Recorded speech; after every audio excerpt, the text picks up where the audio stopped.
Kick up to L-Handstand. The kick up to L-Handstand is a useful drill for teaching handstand kick-ups. By kicking into the L-Handstand, we have a greater circumference of balance, making it much easier to hold the L-Handstand than a straight handstand. When kicking up to a straight handstand, we can use the same drill to establish balance before joining the legs. First, we must learn to master the kick up to L-Handstand. Just like any other skill, kick-ups require a lot of practice. Try to be patient and use this drill mindfully to increase your chances of success. Practice does not make perfect.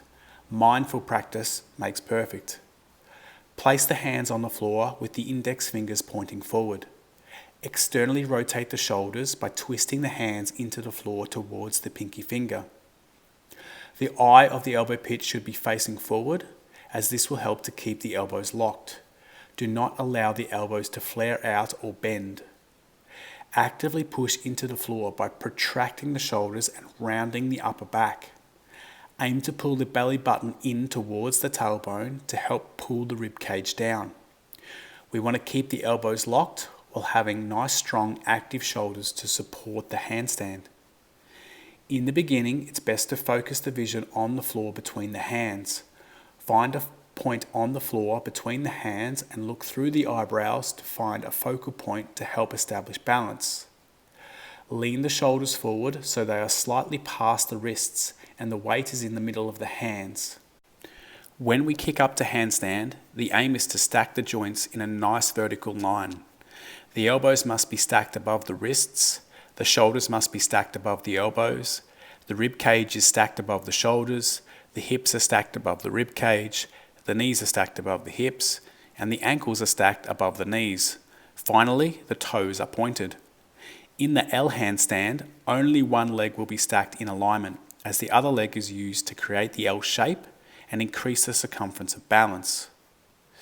Kick-ups are a game of power. If we kick too hard, we will cartwheel out of the handstand. And if we kick too soft, we won't generate enough power to stack the hips above the shoulders. We must be mindful of the power and build an awareness of the optimal kicking strength. The leading kick-up leg must be straight from the get-go. Contract the quad, pull the kneecap up and point the toes to help set a nice straight leg. The leg remains straight as it swings up and over the hips. The kicking leg will be bent and we must use the power in this leg to push the hips up and forward over the shoulders. As we kick into the L-Handstand, the aim is to straighten the kicking leg as soon as possible. Again, think about contracting the quad, pulling the kneecap up and pointing the toes to help set a nice straight leg.